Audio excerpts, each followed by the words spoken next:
नमस्कार बच्चों। दो कलाकार पाठ के तीसरे भाग में आपका एक बार पुनः स्वागत है। अब तक हमने पढ़ा कि दोनों कलाकार चित्रा एवं अरुणा, जो कि अपने अपने क्षेत्र में कलाकार हैं, आपस में उनकी नोक-झोंक चलती रहती थी। जो हमने अंत में पढ़ा कि 3 दिन से मूसलाधार वर्षा होने के कारण देश में बाढ़ की स्थिति बनी हुई थी और दिन भर अरुणा बाढ़ पीड़ितों की सहायता के लिए चंदा इकट्ठा करने में व्यस्त रहती थी। आखिर में चित्रा ने एक दिन कह दिया कि तेरे इम्तिहान सिर पर आ रहे हैं, कुछ पढ़ती लिखती है या नहीं, सारा दिन बस भटकती रहती है। माता पिता क्या सोचेंगे कि इतना पैसा बेकार ही पानी में बहाया।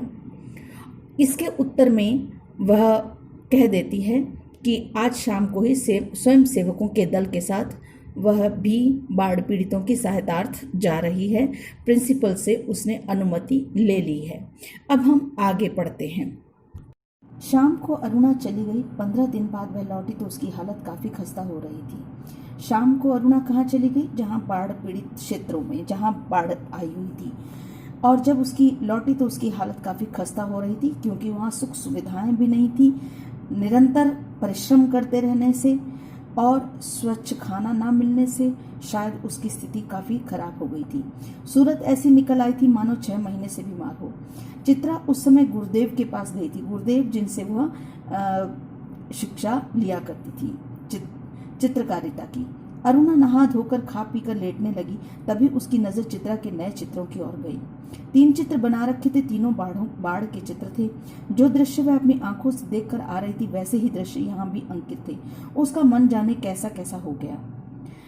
तो जब उसने देखा कि उसकी मित्र ने जो चित्र बनाए हैं वो 3 चित्र बनाए थे और वो भी बाढ़ पीड़ित क्षेत्रों के ही थे, तो उसका मन बहुत ही व्यथित हो गया, क्योंकि वो अभी अभी वैसा ही दृश्य वहां पर देखकर आई थी जो उसके समक्ष था। तो वैसा दृश्य देखकर आई थी और यहाँ पर जब वो चित्र उसी विषय पर देखा तो उसका मन बहुत ही विचलित हो उठा। शाम को चित्र लौटी तो अरुणा को देखकर बड़ी प्रसन्न हुई, क्योंकि इतने दिनों बाद मित्र एक दूसरे से मिले थे। क्यों चित्रा, तेरा जाने का तय हो गया? कहाँ जाना था? विदेश। हाँ, अगले बुध को मैं घर जाऊंगी और बस 1 सप्ताह बाद हिंदुस्तान की सीमा के बाहर पहुंच जाऊंगी। उल्लास उसके स्वर में छलका पड़ रहा था, क्योंकि वह बहुत ही उत्साहित थी अपनी अगली अग्रिम शिक्षा के लिए जो उसने विदेश से प्राप्त करनी थी। सच कह रही है, तू चली जाएगी चित्रा? 6 साल से साथ रहते रहते ये बात मैं तो भूल ही गई कि कभी अलग भी होना पड़ेगा। तू चली जाएगी तो मैं कैसे रहूंगी? इतने दिनों का साथ था तो स्वाभाविक है कि पीड़ा भी थी कि दोनों ही मित्र अलग होने वाले थे। उदासी भरे स्वर में अरुणा ने पूछा, लगा जैसे स्वयं से ही पूछ रही हो। वो पूछ तो चित्रा से रही थी, परंतु ये प्रश्न ऐसा लग रहा था मानो स्वयं से पूछ रही हो, क्योंकि चित्रा तो चली जाएगी परंतु रहना तो उसे अलग था, उसे चित्रा के बगैर था। इसीलिए वो ऐसा लग रहा था कि मानो वो स्वयं से पूछ रही हो। कितना स्नेह था दोनों में। सारा हॉस्टल उनकी मित्रता को ईर्ष्या की दृष्टि से देखता था, क्योंकि वो बहुत घनिष्ठ मित्र थी, इसलिए लोग उनकी मित्रता से भी ईर्ष्या करते थे, जलन किया करते थे। आज चित्रा को जाना था। अरुणा सवेरे से ही उसका सारा सामान ठीक कर रही थी। एक एक करके चित्रा सबसे मिलाई, बस गुरुजी से मिलना रह गया था, सो उनका आशीर्वाद लेने चल पड़ी। कि सबसे मिल ली थी, क्योंकि ये उसका अंतिम मिलाप था जब वो इस शहर को छोड़कर जा रही थी, इसलिए वो अपने गुरुजी से भी आशीर्वाद लेना चाह रही थी। 3 बज गए थे पर वह लौटी नहीं। 5 बजे की गाड़ी से वह जाने वाली थी। अरुणा ने सोचा वह खुद जाकर देखा है कि आखिर बात क्या हो गई। तभी बड़बड़ाती सी चित्रा ने प्रवेश किया, बड़ी देर हो गई ना? अरे क्या करूं, बस कुछ ऐसा हो गया कि रुकना ही पड़ा। काफी समय बाद वो आई और इसके बाद वो अपने आप से ही बड़बड़ाई थी और साथ में चित्रा को कह रही थी कि कुछ ऐसा घटित हो गया जिसके कारण उसका समय वहां ज्यादा लग गया, देर लग गई। आखिर क्या हो गया ऐसा जो रुकना ही पड़ा? सुने तो। ये चित्रा ने कहा कि मैं सुनना चाहती हूँ कि आखिर ऐसा हुआ क्या जिसकी वजह से तुम्हें रुकना पड़ा। 2-3 कंठ एक साथ बोले। उसने 2-3 कंठ का मतलब है कि जल्दी जल्दी। एक साथी बोल पड़ी, गर्ग स्टोर के सामने पेड़ के नीचे अक्सर एक भिखारिन बैठी रहा करती थी ना। लौटी तो देखा कि वह मरी पड़ी है और उसके दोनों बच्चे उसके सूखे शरीर से चिपककर बुरी तरह रो रहे हैं। जाने क्या था उस सारे दृश्य में कि मैं अपने को रोक ना सकी। एक रफ सा स्केच बना ही डाला, बस इसी में देर हो गई।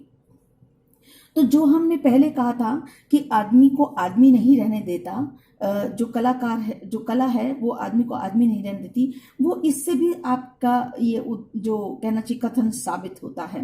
क्योंकि यहाँ पर देखिए कि अगर उसको ये दृश्य दिखाई दिया कि भिखारिन बैठी हुई थी, रो रही, मर गई थी और उसके बच्चे उससे चिपक कर बुरी तरह रो रहे थे, ऐसे में उसने उनकी सहायता करना या अपना उनको संरक्षण में लेना, बच्चों को संरक्षण में लेना, ये ऐसी कोई सोच नहीं पैदा हुई। परंतु सोच क्या पैदा हुई कि एक रफ सा स्केच बनाया उसने और इसमें हुई उसको देर हुई। तो यहाँ पर आत्मीयता खत्म है, यानी कि वो जो इंसानियत यहाँ पर नहीं दिखाई दे रही।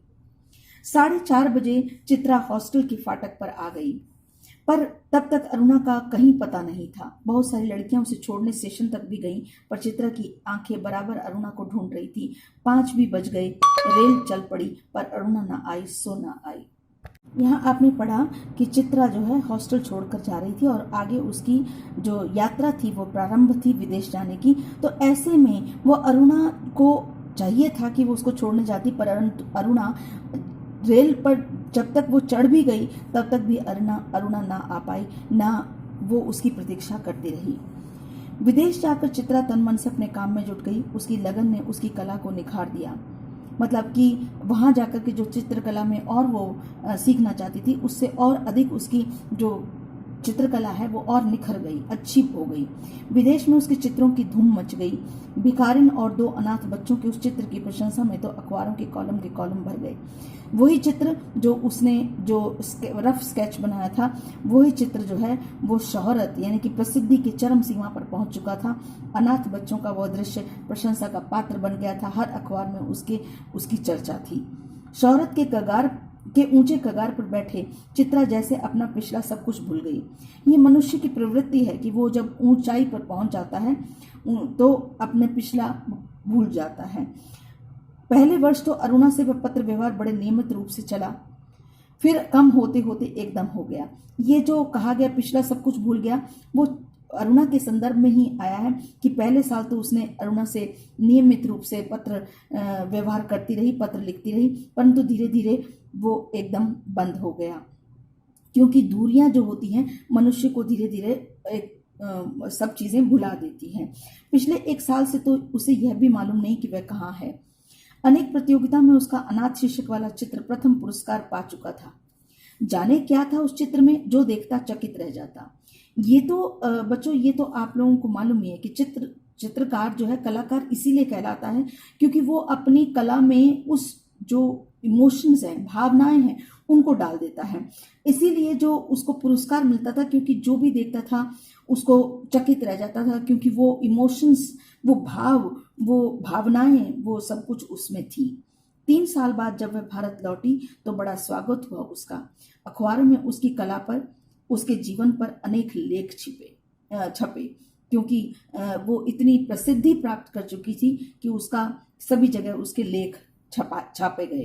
पिता अपनी इकलौती बिटिया की सफलता पर बहुत प्रसन्न थे। स्वाभाविक है, जैसे हर पिता अपने माता पिता अपने बच्चों की या संतान की प्रगति पर प्रसन्न होती है, फूले नहीं समाती, वैसे ही उसके पिता का भी आचरण था। दिल्ली में उसके चित्रों की प्रदर्शनी का विराट आयोजन किया, बहुत बड़ा आयोजन हुआ, जिसमें उसकी प्रदर्शनी यानी कि जो एग्जीबिशन जिसको आप कहते हैं, प्रदर्शनी लगी। इसको शब्द को याद रखिएगा, प्रदर्शनी। उद्घाटन करने के लिए चित्रा को ही बुलाया गया, यानी कि जो उस प्रदर्शनी का जो उद्घाटन हुआ उसके लिए चित्रा को ही आमंत्रित किया गया। उस भीड़ भाड़ में अचानक उसकी भेंट अरुणा से हो गई। जहां पर ये प्रदर्शनी लगी थी, चित्रा उसके उद्घाटन के लिए आई थी, वहीं पर अरुणा से उसकी मुलाकात हो गई। रूनी कहकर चित्रा भीड़ की उपस्थिति को भूलकर अरुणा के गले लिपट गई। जैसा कि अक्सर होता है कि जब हम अपने कोई पुराने मित्र को मिलते हैं तो वो जो उत्साह, जो रोमांच पैदा होता है, वो उसका वर्णन नहीं किया जा सकता। वैसे ही अरुणा के साथ हुआ और चित्रा के साथ हुआ। अरुणा की वह गले लग करके उससे लिपट गई। तुझे कब से चित्र देखने का शौक हो गया रूनी? क्योंकि वह जानती थी कि अरुणा को कभी चित्रकला देखने का शौक नहीं था। अक्सर वो उसको उसकी नोकझोंक इसी विषय को लेकर होती थी। इसलिए उसने कहा कि रूनी, तुझे चित्र देखने का शौक कैसे हो गया, कब से हुआ? चित्रों को नहीं, चित्रा को देखने आई थी। तू तो एकदम भूल ही गई। क्योंकि उसने पढ़ा होगा कि चित्रा वहां पर उसका उद्घाटन करने आ रही है, इसलिए वो चित्रा को देखने आई थी। अरे ये बच्चे किसके हैं? दो प्यारे से बच्चे अरुणा से सटे खड़े थे। सटे खड़े मतलब उसके साथ लग करके खड़े थे। लड़के की उम्र 10 साल की होगी और तो लड़की की कोई 8। मेरे बच्चे हैं और किसके? ये तुम्हारी चित्रा मौसी है, नमस्ते करो अपनी मौसी को, अरुणा ने आदेश दिया। अरुणा ने उन बच्चों को आदेश दिया कि मौसी को नमस्ते करिए। बच्चों ने बड़े आदर से नमस्ते किया, पर चित्रा अपाक होकर कभी बच्चों को और कभी अरुणा को देख रही थी। अपाक होकर मतलब बड़ी हैरान होकर के। क्यों देख रही थी? क्योंकि इतना जितने वर्ष उनको अलग हुए हो गए थे, उस बीच में इतने बड़े बच्चों का होना असंभव था। तब तक उसका विवाह नहीं हुआ था, इसलिए वो बड़ी हैरान थी कि इतने बड़े बड़े बच्चे कैसे हो सकते हैं। तभी अरुणा ने टोका, कैसी मौसी है, प्यार तो कर। और चित्रा ने दोनों के सिर पर हाथ फेरा प्यार का। अरुणा ने कहा, तुम्हारी ये मौसी बहुत अच्छी तस्वीरें बनाती है, ये सारी तस्वीरें इन्हीं की बनाई हुई हैं। आप हमें सब तस्वीरें दिखाएंगी मौसी? दिखाएं मौसी, बच्चे ने फरमाइश की। चित्रा उन्हें तस्वीरें दिखाने लगी। घूमते घूमते वह उसी भिखारिन वाली तस्वीर के सामने आ पहुंचे। चित्रा ने कहा, यही वह तस्वीर है रूनी जिसने मुझे इतनी प्रसिद्धि दी। ये बच्चे रो क्यों रहे हैं मौसी? बच्चे अबोध होते हैं और जब उनकी माता का देहांत हुआ था तो शायद वो अबोध ही थे और इसीलिए वह नहीं जानते थे कि ये तस्वीर किसकी है, और इसलिए उन्होंने पूछा कि ये बच्चे रो क्यों रहे हैं मौसी? तस्वीर को ध्यान से देखकर बालिका ने पूछा। इनकी मां मर गई है, देखती नहीं, मरी पड़ी है, इतना भी नहीं समझती? बालक ने मौका पाते ही अपने बड़प्पन और ज्ञान की छाप लगाई। क्योंकि भाई जो था वो उन दोनों बच्चों में भाई बड़ा था। भाई अपने ज्ञान का, अपने बड़े होने का जो कहना चाहिए अधिकार, वो गंवाना नहीं चाहता था और इसीलिए उसने बड़े ही उससे बड़प्पन से कहा कि क्या तुम्हें दिखाई नहीं देता कि वह मरी पड़ी हुई है और इनकी मां मर गई है? ये सचमुच के बच्चे थे मौसी। बालिका का स्वर करुण से करुणतर हो गया। करुणतर जो है वो विशेषण की तीसरी अवस्था है। करुणतर मतलब बहुत अधिक उसके स्वर में करुणा उत्पन्न हो चुकी थी। और सचमुच के बच्चों को देखकर ही तो बनाई थी यह तस्वीर। तो वो कहती है कि हाँ, मैंने सचमुच के बच्चों को ही देखकर तो ये बनाई थी। मौसी, हमें ऐसी तस्वीर नहीं, अच्छी अच्छी तस्वीरें दिखाओ, राजा रानी की, परियों की। जैसे कि अक्सर होता है कि छोटे बच्चों को पीड़ा या कोई ऐसी दुर्घटनाओं के दृश्य कभी भी अच्छे नहीं लगते। उन्हें राजा रानी और परियों की कहानियां ज्यादा अच्छी लगती हैं। इसीलिए उनका मन विचलित थोड़ा सा हुआ और इसलिए उन्होंने कहा कि हमें अच्छी तस्वीर दिखाइए। उस तस्वीर को और अधिक देर तक देखना बच्चों के लिए असह्य हो उठा। मतलब क्योंकि पीड़ा दिखती है तो वो असह्य हो उठा। तभी अरुणा के पति आ पहुंचे। साधारण बातचीत के पश्चात अरुणा ने दोनों बच्चों को उनके हवाले करते हुए कहा, आप जरा बच्चों को प्रदर्शनी दिखाइए, मैं चित्रा को लेकर घर पहुंचती हूँ। तो वह दोनों को उनके साथ भेज देती है, अपने पति के साथ भेज देती है और जो प्रदर्शनी के बाद उसको ले जाने के लिए, चित्रा को घर ले जाने के लिए कहती है। बच्चे इच्छा न रहते हुए भी पिता के साथ विदा हुए। चित्रा को दोनों बच्चे बड़े ही प्यारे लगे। वह उन्हें देखती रही। जैसे ही वह आंखों से ओझल हुए, उसने पूछा, सच सच बता रूनी, ये प्यारे प्यारे बच्चे किसके हैं? क्योंकि उसे मालूम था, उसे विश्वास था कि ये बच्चे उसके नहीं हैं। कहा तो मेरे, अरुणा ने हंसते हुए कहा। अरे बताना, मुझे ही बेवकूफ बनाने चली है। एक क्षण रुककर अरुणा ने कहा, बता दूं? और फिर उस भिखारिन वाले चित्र के दोनों बच्चों पर उंगली रखकर बोली, ये ही वे दोनों बच्चे हैं। क्या? चित्रा की आंखें विस्मय से फैली रह गई, हैरानी से फैली रह गई। क्या सोच रही है चित्रा? कुछ नहीं, मैं सोच रही थी कि, पर शायद उसके विचारों में खो गए। तो यहाँ पर हमारा ये समाप्त होता है पाठ। यहाँ पर वो विस्मय से क्यों उसकी आंखें भर गई? क्योंकि शायद उसके मन में ये विचार भी आया होगा कि जिस चित्रों के लिए वो इतनी प्रशंसा की पात्र बनी हुई है, कहीं ना कहीं अरुणा उस प्रशंसा की पात्र वो थी। असली कलाकार तो अरुणा थी, जिसने उन दोनों बच्चों को संरक्षण दिया, माता पिता का स्नेह दिया और उनको जीवन दान दिया एक तरह से।